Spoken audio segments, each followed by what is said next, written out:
The ships came without warning. Though the sky had been calm that morning, people all over the world saw them first as bright lines moving slowly through the clouds, and then as large shapes covered in strange light that made no sound as they passed. The air shimmered around them as if heat from another world touched the sky.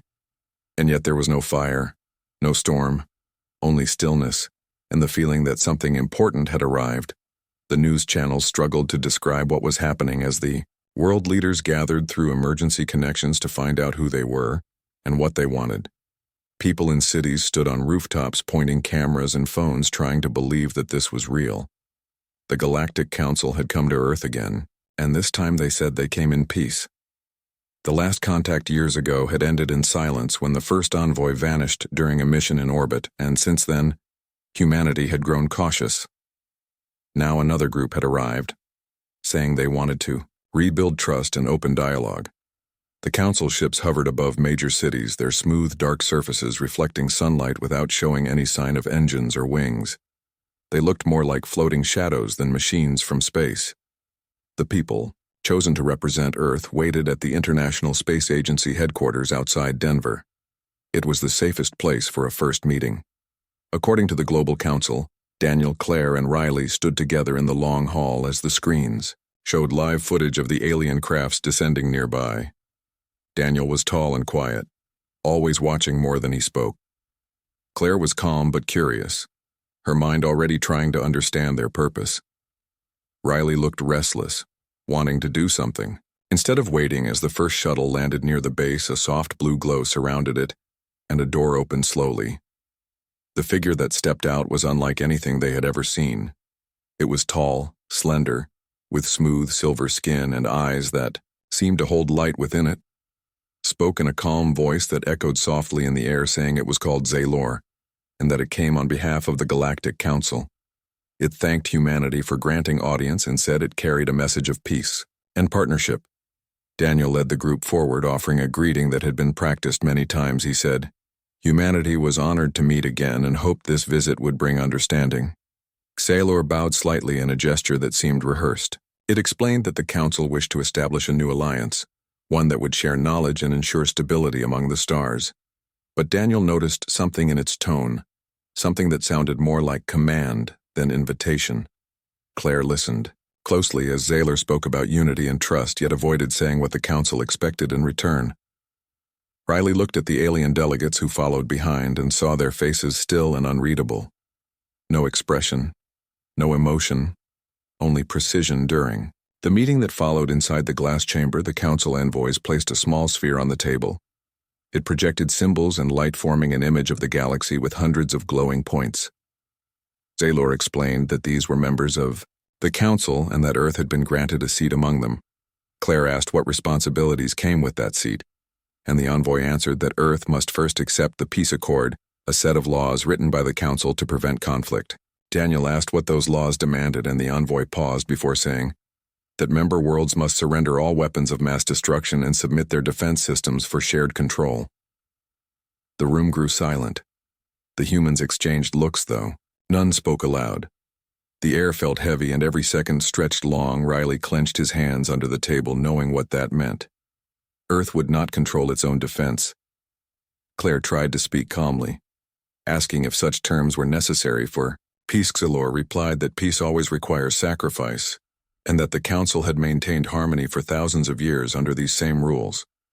But Daniel knew that harmony built on control was not peace. After the meeting, the human delegation gathered in a private room away from the envoys. Riley spoke first, saying they could not agree to such terms, and that the Council must have another reason for coming.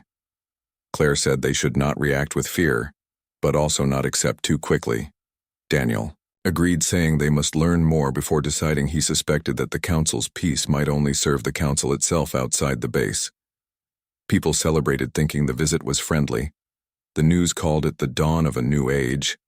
But inside, the human command centers hidden beneath the surface, generals and scientists discussed darker possibilities. They analyzed the transmissions from the alien ships and found coded signals, not part of normal communication. One message repeated often. In the data was translated loosely as compliance required. The discovery confirmed Daniel's fear, and the leadership began secret preparations. Though publicly they welcomed the council. They also started reactivating long-dormant defense programs. The world's leaders met in virtual conference deciding to proceed carefully. Earth would appear open but remain watchful. Claire worked with analysts to decode more transmissions.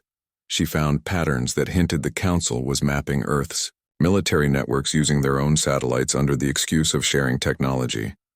She shared her findings with Daniel, who then informed the global command together. They decided to test the envoys by feeding false data through controlled channels. If the council reacted, it would reveal their intent during the next meeting. Daniel mentioned to Zaylor that Earth was considering placing its orbital defense system under maintenance to realign targeting satellites. The envoy's eyes glowed faintly, for a moment then dimmed again. Hours later, surveillance detected a small signal burst from one of the alien shuttles aimed toward orbit. The test worked. The council had taken the bait, confirming they were interested in Earth's defenses. Daniel told Claire and Riley that this was proof they were not dealing with open allies, but with watchers who planned to control. They realized that Earth had to prepare for something bigger. The humans worked quietly, sending coded orders to unify defense. Under a single command system called Sentinel Network, it was designed to operate without central control in case of invasion. Meanwhile, the galactic envoys continued their calm speeches about friendship and trade, offering small gifts of energy, crystals and medical devices to win trust. The public admired them, but those in command knew better. Daniel and Claire often walked outside at night looking at the hovering council ships glowing softly above the city. Claire asked if he thought peace was possible. Daniel said peace is possible only when both sides are free to choose it. She said then, maybe they do not believe we deserve that freedom. He looked at the sky and said, then we must remind them why humanity still stands in this universe. The next day, the council requested to visit human research facilities, claiming they wished to study Earth's advancements. The leadership agreed, but only allowed them access to controlled areas under watchful eyes during one visit. An Envoy touched a communication terminal and transferred hidden data before the system shut it down. The human technicians caught the act, though they pretended not to see. Later, Daniel received the report and felt the weight of what was coming. He knew that soon they would have to make a choice to either submit to the Galactic Council's peace or stand against it and risk war with powers far beyond their world. He did not yet know what path they would take, but he knew one thing for certain: humanity would not bow quietly this time. The days after the first meeting passed in a strange quiet. The galactic ships still floated above the cities like watchful eyes, and the people had started to accept their presence as something between wonder and fear. On the surface, it looked peaceful. The council envoys spoke in kind tones, gave public speeches about unity and shared knowledge. But behind closed doors, their words were cold, precise, and full of hidden meaning. Daniel, Claire, and Riley continued to attend the talks at the international base, though they now carried a quiet distrust in their hearts every time they walked into the conference chamber. The air felt heavier, and the silence between sentences seemed to stretch longer than before. The humans tried to remain calm, showing polite smiles, but their minds were sharp and alert. They were learning that the council's idea of peace was different from theirs. The second meeting began with Zaylor presenting a new proposal. He said the council would help upgrade Earth's communication grid to improve interplanetary contact and would offer advanced reactors to replace human energy sources. In return, the council asked for limited control over Earth's orbital zones to ensure safe operations. The words sounded harmless, yet Daniel knew that control of orbit meant control of everything. Below, Claire's eyes followed the projection on the table, showing new satellite paths that crossed every major human defense line. Riley shifted in his chair, trying not to show his frustration. He whispered softly that they wanted to own the sky. Daniel gave him a small look to stay silent and let the alien speak. Zaylor's voice was calm as it spoke of mutual progress and shared protection, but even the tone felt like a command, not an offer. After the meeting, the humans gathered in their small office away from the envoys. Claire looked at the data, saying it was not a partnership, but a takeover in slow motion. Riley said they should stop the talks now, before it became too late. But Daniel told them not yet. He wanted to see how far the council would go and what they truly wanted. He believed that the more they spoke, the more the aliens would reveal their hidden plans. Later that night, Daniel received an encrypted report from the Sentinel network. Their analysts had traced new signals coming from the galactic ships above the Pacific. The signals were directed toward the planet's satellite systems, copying frequency codes used only by human military networks. It was clear that the Council was mapping Earth's defense layer by layer. The next morning, he met Claire in the observation deck of the base. The sky outside was filled with faint silver shapes, the ships gliding slowly through clouds. She said, "It feels like they are breathing with the planet, watching every move." He said, "They are testing our limits." Claire nodded, saying, "Then maybe it is time we test theirs." Daniel agreed and told her about the Sentinel report. She listened carefully and said they needed proof strong enough to show to the Global Council. Not just guesses or suspicions, he told her. They could set up a decoy system to trick the aliens into revealing their intent. They called the plan Mirror Net. It would send fake defense data from a false satellite pretending to be a hidden weapon. The idea was simple: if the galactic envoys tried to access or disable it, they would expose their true interest within hours. The plan was approved and quietly launched from an old command station in Alaska. Soon the fake satellite began transmitting the false signal. Only the human leadership and Sentinel team knew the truth. The next day, Xaler asked for another private meeting, claiming that the Council had detected irregular transmissions from Earth's defense systems. Daniel kept his face neutral.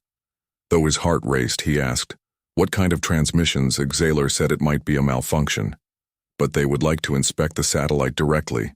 Claire responded politely that such inspection could not be allowed without full review. The alien's eyes glowed faintly for a second, before dimming again, a small sign of frustration that most would miss. Riley noticed it, and knew they had taken the bait later. Sentinel confirmed that one of the Council's orbiters had sent a hidden pulse aimed directly at the decoy satellite. They had tried to shut it down. This was the proof they needed. Daniel presented the findings to the Global Council leaders in a secure meeting. He explained how the galactic envoys were pretending to help, but were already attempting to control human systems. The leaders reacted with anger and disbelief at first, but then silence filled the room as they saw the recorded data. There was no doubt the aliens had made their move. Humanity had to respond, but not with war. Yet the Global Council decided to act with calm deception. They would continue talks as if nothing had happened, while Sentinel quietly expanded their defense network, linking all systems into a hidden grid of automated response protocols. Claire worked with engineers to strengthen communication lines, while Riley supervised security of data centers. Deep underground, the days that followed were filled with tension. The galactic envoys visited more cities, spoke to the media, and praised Earth's culture, all while their ships hovered closer to strategic positions. The people saw the lights and called them symbols of hope. But for those who knew the truth, it felt more like a silent occupation.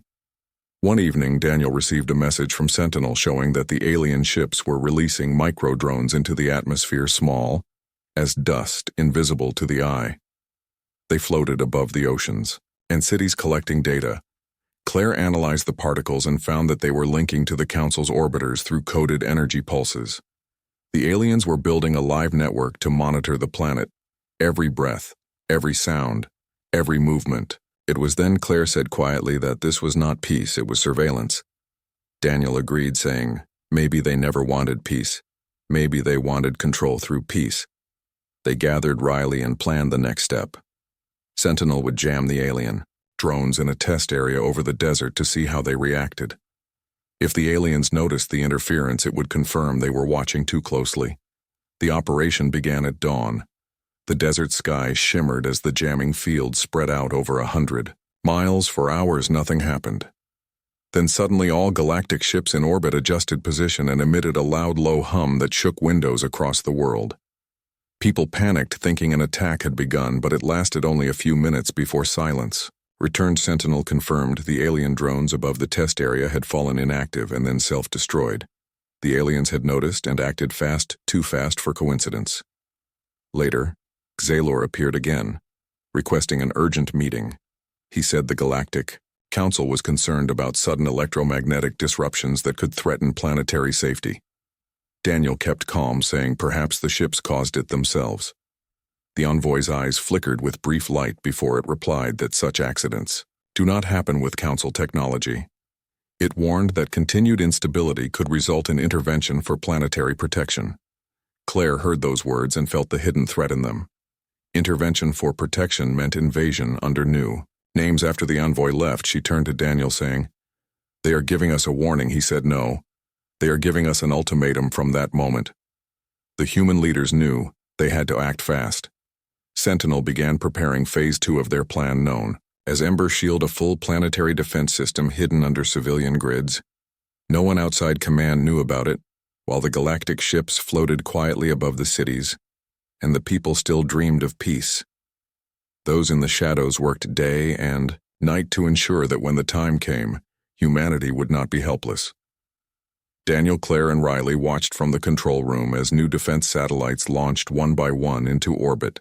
Masked as weather probes, the Council might have come to control, but they would soon learn that Earth was not a world to be tamed. The air above the cities had grown heavy with silence as the days passed since the warning from the Galactic Council. The great ships still hung in the sky, unmoving like dark clouds that refused to drift, and below them, life went on. Though everyone felt that something had changed, the news channels kept showing peaceful messages from the Council, repeating words about cooperation and safety. But people could sense the tension behind those calm statements at night. The streets were quieter than before. Families stayed home looking at the glowing lights in the sky and wondering if they were still free. The human leaders met secretly under the Sentinel program's command center, buried deep under the mountains. Daniel, Claire, and Riley were there along with generals, scientists, and communication experts. Screens around them showed constant streams of coded data from satellites and defense networks. Sentinel had become more than a system. It was now the heartbeat of Earth's resistance. Claire studied the map of orbit, noticing how the galactic ships had begun to position themselves above the main power grids. She said, "They are closing in without firing a shot. They are taking control by standing still." Daniel nodded, saying yes, "And the world thinks they are protecting us." Riley looked frustrated, saying, "Maybe it is time we stop pretending to listen to them." Daniel replied, "Not yet. We move too soon. We lose everything. They must not know that we are already ready." The plan, called Ember Shield, was growing fast. Thousands of human engineers worked in secret, installing systems in factories and under cities, linking them all to Sentinel. The network could react within seconds if the aliens tried to attack or shut down communication. It was the largest hidden operation in human history. Claire spent her nights coordinating scientists from different nations, ensuring that every part of the system could run independently if command lines were cut. She knew the Galactic Council would use their advanced technology to strike at the brain of human control, so the brain had to be everywhere, nowhere visible to destroy one night while reviewing signals. Claire found something strange, a repeating pattern hidden in normal transmissions from the Council ships. It looked like a rhythm, almost like a heartbeat. She showed it to Daniel, who listened carefully and said, "It might be a command code. If we can break it, we might see how they control their drones." Riley called the Sentinel decoding team, who worked for hours running algorithms through the pattern until they found a message. It said, "Target Network Assimilation Phase 2. The words were cold and clear. Daniel looked at the screen for a long moment, then said, "They are preparing to take our systems completely. We must stop them before Phase 2 begins." Sentinel launched a plan to create interference in the alien communication grid using a network of new satellites disguised as meteor tracking devices. These satellites would send energy bursts that scrambled galactic signals, but only in short pulses, so it looked like natural cosmic noise for days. Nothing seemed to happen. Then one morning, all Council ships shifted position suddenly, and communication with them became restricted. Xaylor requested another emergency meeting at the base in Denver. This time his tone was different, less friendly. He said that Earth had begun to act irresponsibly, that the Council had detected strange energy bursts from orbit, and that such actions violated peace terms. Daniel replied that Earth had not violated anything, and that the bursts were from natural sources. Xaylor's eyes glowed softly as it said the Council would investigate personally. Daniel answered, calmly, "You are welcome to investigate, but not to control." The Envoy stared at him silently. then turned and left without another word. Claire whispered that the mask was finally breaking that night. Sentinel detected heavy data traffic among the galactic ships. They were preparing something large. Unknown energy spikes appeared in orbit, growing stronger every hour. Riley sat before the main screen, watching the numbers rise. He said, "This is it. They are starting." Daniel gave the order to activate Ember Shield Phase 1. The underground generators began to hum as the defense grid powered up, linking all systems together through Sentinel. The plan was not to attack, but to protect the world from total control if the aliens tried to shut down power or communication. Sentinel would instantly reroute energy through hidden lines under the ocean. Within minutes, the galactic ships released a wave of electromagnetic pulses that covered half the planet. Power flickered across cities' lights, went dark for seconds, then came back. People screamed, thinking the end had come, but Sentinel had held the shield was working. Claire checked the reading, saying, "They tried to disable us and failed." Daniel said, "Then they know we are not blind anymore." Riley shouted that the alien ships were changing formation. They were now pointing toward the northern hemisphere. The control room filled with alarm signals. Sentinel detected hundreds of small drones descending from orbit. Their paths aimed toward communication towers and defense zones. Daniel ordered to activate the second layer of the shield. While the human defense units on the ground prepared to intercept the drones, they looked like falling stars glowing softly as they entered the atmosphere. But these stars were deadly. They released waves of static energy that jammed local systems and destroyed machines wherever they landed. Humans fought back, using portable pulse cannons developed secretly by Sentinel. The skies lit up with flashes of light. As drones exploded one after another over deserts and oceans, the battle was silent from space but loud on the ground, where humans realized they were no longer hiding. The galactic ships above began to pull back slightly, as if reassessing their next move. Daniel stood at the command platform watching the data flow.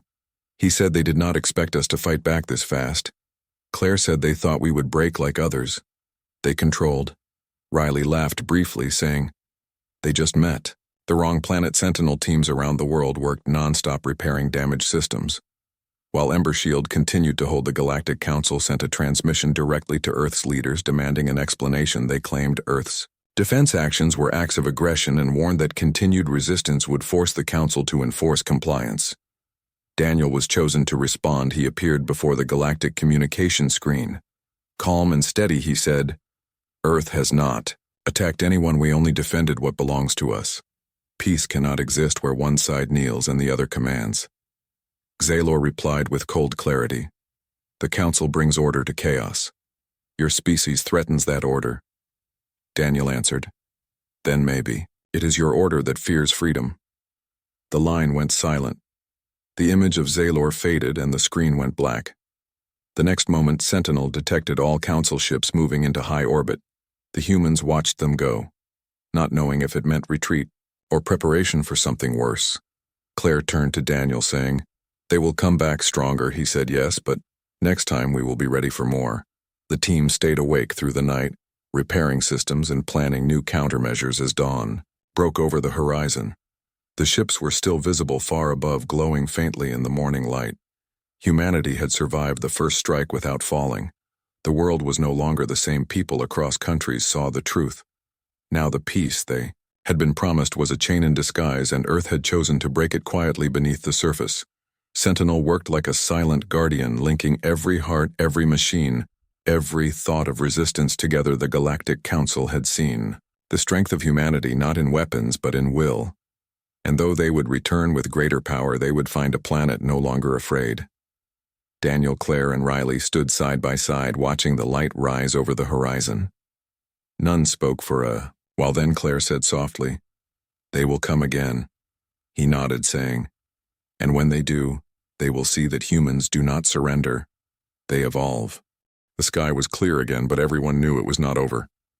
The galactic ships that had pulled back into higher orbit were still there, faint silver lights moving like slow shadows above the clouds.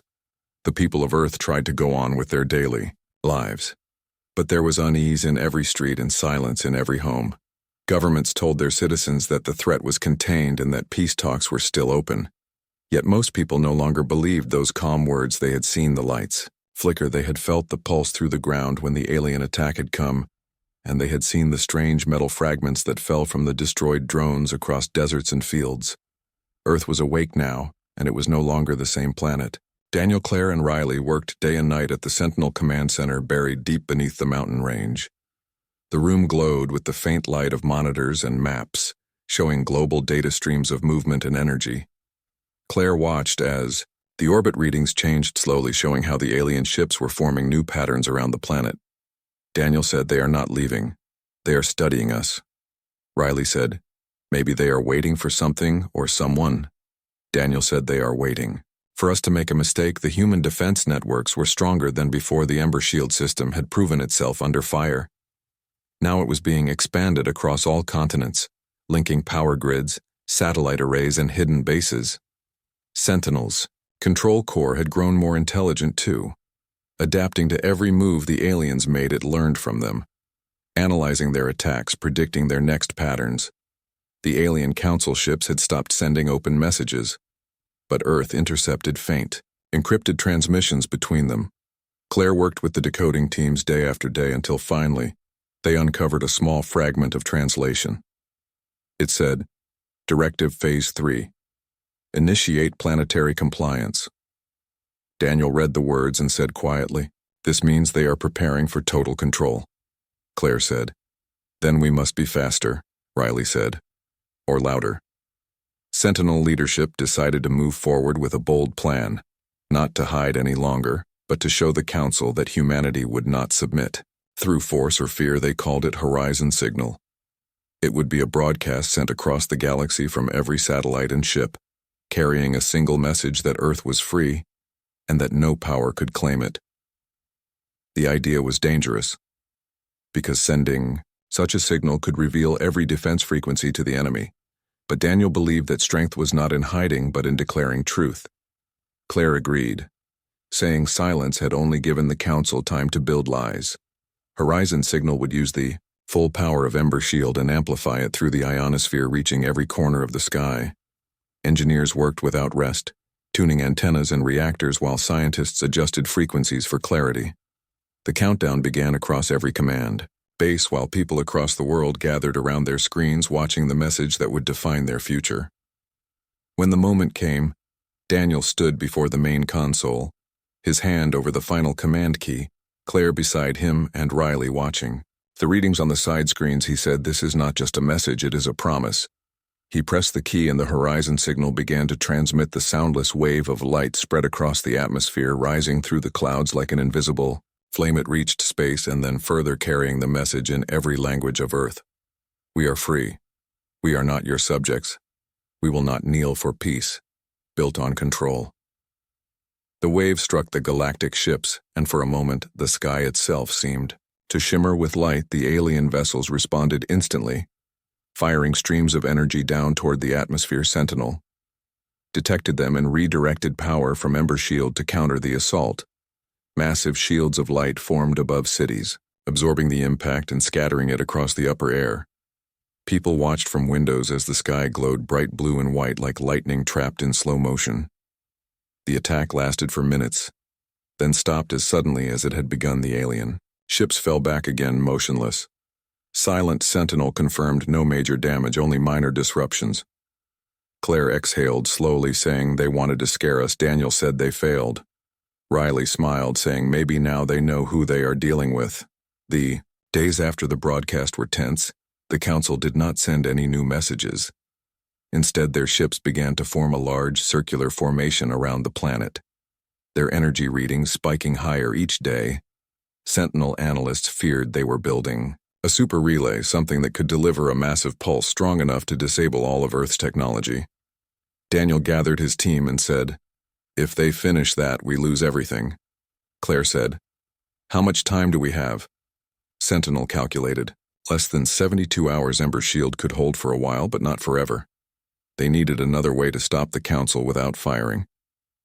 First, they decided to use the same code Claire had found before, the rhythmic pulse hidden in alien transmissions. She believed it was a command structure that linked their ships. If they could inject a false signal into it, they could disrupt their coordination. It was risky because if the aliens discovered it, they could trace it back and retaliate. But there was no other choice. They called the plan Silent Dawn, a countercode written by Sentinel itself designed to mimic the alien structure. But twist its commands, the operation began the next night. Deep in the command chamber, Claire typed the final sequence while Daniel watched the orbital feed Sentinel prepared to transmit the false signal through captured alien frequencies. The team waited for the right alignment of the galactic fleet when the readings matched. Claire gave a small nod. Daniel said, "Do it." The false signal left Earth as a faint pulse invisible to normal sensors. It spread through the network of alien ships, bouncing between them like a reflection. Within seconds, their formation began to shift. The ships started moving in, uneven patterns breaking their perfect circle. Sentinel confirmed disruption. Successful. Claire smiled for the first time in days, but the relief did not last long. Moments later, Sentinel detected a surge from one of the ships, far greater than before. The aliens had noticed the interference and were now trying to trace the source. The entire orbit lit up with energy signatures. Daniel shouted to reroute the signal through the moon base relay. Sentinel switched frequencies rapidly, but one ship fired a massive beam straight toward the source. The blast hit the lunar surface, shaking sensors across the system. The base was destroyed, but the false signal had already done its work. The alien formation collapsed, their coordination lost half. Their systems went dark. The rest pulled back into deep orbit, disappearing behind the shadow of the planet. For the first time since their arrival, the sky above Earth was empty. Claire sat in silence, staring at the dark monitors. Riley said, "Is it over?" Daniel said, "For now. Maybe they will return, maybe they will not, but we have shown them what happens when they try to own us." Sentinel broadcasted a final secured message across all channels, confirming the alien retreat. The people of Earth saw the stars that night with no ships among them. For the first time in months, children pointed to the constellations again, and laughter returned to the streets, though softly, like something rediscovered. Daniel stood on the surface of the mountain base looking at the horizon. The air was cool and the wind carried no sound of engines. Claire joined him, saying, "Do you think they will understand?" He said, "Maybe not, but others out there will." She smiled and said, "Then Horizon Signal was not just a message to them, it was a warning to everyone." He nodded, saying yes, a warning that humanity may be small, but we do not break easily. The Galactic Council had seen enough to learn that Earth was no longer a quiet blue world, waiting to be guided. It was now a voice among the stars, one that had spoken clearly and refused to fade. The dark side of the moon station shimmered under the faint light of distant stars, and inside the command room the tension felt heavy, as every human officer stood silent, watching the holographic map that showed hundreds of enemy fleets moving. Across the edges of the solar system, the enemy alliance had regrouped, and they were bringing everything they had, hoping to crush humanity in one single push. The defense lines were already stretched thin, but there was no fear in the eyes of those standing in that room. The human spirit had already passed beyond fear after all that had happened. The thought of losing was no longer part of their minds, because now they were fighting not only for Earth but for the very idea that no power, no council, and no species could ever decide the fate of mankind again. The commander looked at the hologram and said in a calm voice, "Prepare for the final defense. Every ship will hold its position until the command signal, and no one will retreat." He then turned to his second officer, a young woman whose eyes were sharp and steady, and told her to ready the new weapon, the one they called the Dawnbreaker. She nodded without a word and walked away. The Dawnbreaker was humanity's last creation, born out of desperation. It was a weapon that no one fully understood, because even the scientists who built it were unsure of its limits. It drew energy directly from the sun itself, and once activated, it could erase anything within a vast range. It was meant to end wars, but its very existence terrified everyone. Yet now there was no choice. The commander knew that if the weapon was not used, Earth would be lost. The fleets of the Galactic Council had surrounded the outer planets, their ships, larger and more advanced than anything humanity had ever seen. But humans had something that no other race had. They had the will to fight till the very end.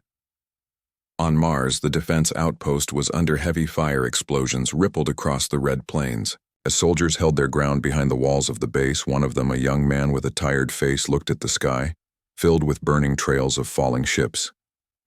He whispered to himself that even if they lost this ground, Earth must live. He raised his weapon and kept firing as the walls shook from the constant bombardment.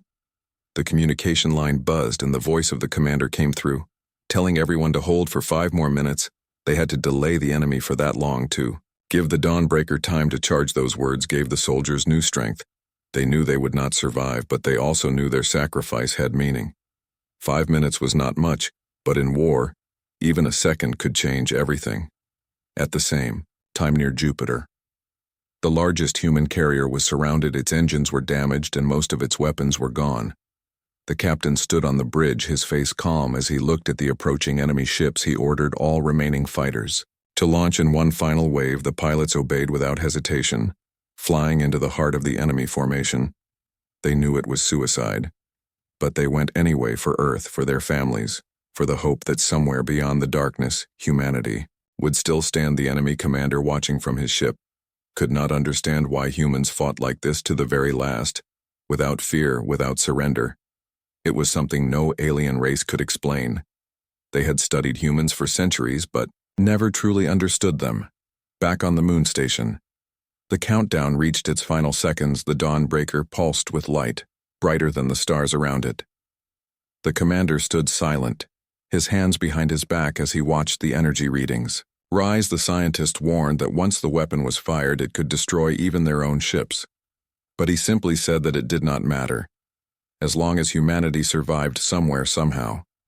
The countdown hit 0 and the entire station shook with the force of the release. A beam of pure light shot out from the weapon, sweeping across the solar system like a sunrise, and wherever it passed, enemy ships vanished one after another, erased from existence.